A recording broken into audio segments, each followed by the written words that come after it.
This car beat a Lamborghini, and almost nobody bought it.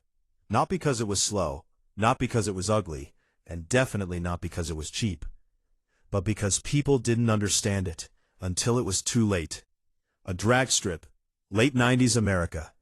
Two cars roll slowly toward the starting line. On the left, a Lamborghini Diablo, low, wide, aggressive. A V12 engine sitting behind the driver, a car built to be seen and feared. On the right, a Dodge Viper GTS. No drama, no attention, just a long hood hiding something dangerous. No traction control, no electronic safety systems, no forgiveness. The crowd leans in, because this matchup doesn't make sense. Exotic versus American. Luxury versus raw muscle. Precision versus chaos. The light turns green. The Lamborghini launches clean, smooth, controlled. Predictable. But the Viper? It explodes forward. The rear tires fight for grip. The engine roars like it's trying to break free. And within seconds, it pulls ahead. Not slowly, not barely, but clearly.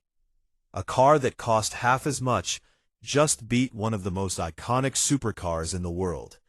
And the people watching, they don't cheer, they don't celebrate, they just stare, because something about this feels wrong. So if it was that fast, why didn't people buy it? To understand that, you have to understand what people really want from a car, because performance is only part of the story. The 90s were a turning point. Technology was improving. Cars were getting faster, but they were also getting easier to drive. Manufacturers were adding systems to make cars safer, smoother, more predictable. Traction control, ABS, electronic stability, all designed to protect the driver. But Dodge went in the opposite direction. They didn't want to protect the driver, they wanted to test them. The Viper wasn't designed to be easy. It was designed to be raw, unfiltered, unforgiving. Under the hood was an 8.0-liter V10, an engine so massive, it felt more like something from a truck than a sports car. Over 400 horsepower in early versions, and even more in later models. 0 to 60 in under 4 seconds, quarter mile in the low 12s. These weren't just good numbers, these were supercar numbers. And that's exactly what made it special. Don't realize was how extreme this car actually was. The Dodge Viper wasn't just fast in a straight line, it was unpredictable. And that unpredictability came from something very simple. It had too much power and not enough control. Most performance cars are designed to help you. They correct your mistakes. They keep you stable. They make you feel like a better driver than you actually are. The Viper did the opposite. It exposed you. If you didn't know what you were doing, it became obvious immediately. And that created a gap, a huge gap, between people who admired the car and people who were actually willing to drive it. Because owning a Viper wasn't just about money. It was about confidence, real confidence, the kind that only comes from experience.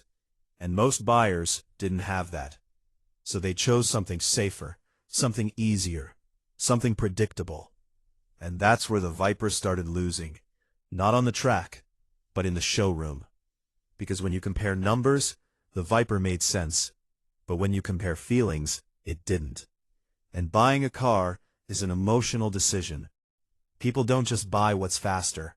They buy what makes them feel good, what makes them feel comfortable, what makes them feel in control. The Viper didn't offer comfort. It didn't offer reassurance. It offered a challenge. And most people don't want to be challenged, especially not by something they just spent a lot of money on. So they walked away. Someone walked away. The Viper became a little more misunderstood, a little more ignored, a little more forgotten, but not by everyone. Because the few people who did buy it understood exactly what they were getting. They didn't want comfort. They didn't want luxury. They didn't want an easy drive. They wanted something real, something intense, something that felt alive. And that's exactly what the Viper delivered. Every drive felt different. Every acceleration felt violent. Every corner demanded attention. It wasn't relaxing. It wasn't smooth, but it was unforgettable. Meanwhile, Lamborghini was doing the opposite. Yes, their cars were fast, but they also had something the Viper didn't: status. When you bought a Lamborghini, you weren't just buying speed. You were buying attention. You were buying a dream. The Viper? It didn't look like a dream. It looked like a weapon. And most people don't want a weapon. They want something safe, something comfortable, something easy to drive. The Viper offered none of that. No airbags in early versions. No modern safety tech. Bare-bones interior. Even basic features felt optional. So despite being insanely fast, it scared buyers away. Dealerships struggled to sell them. Production numbers stayed low. And over time, people started ignoring it. But something interesting happened. Enthusiasts started paying attention.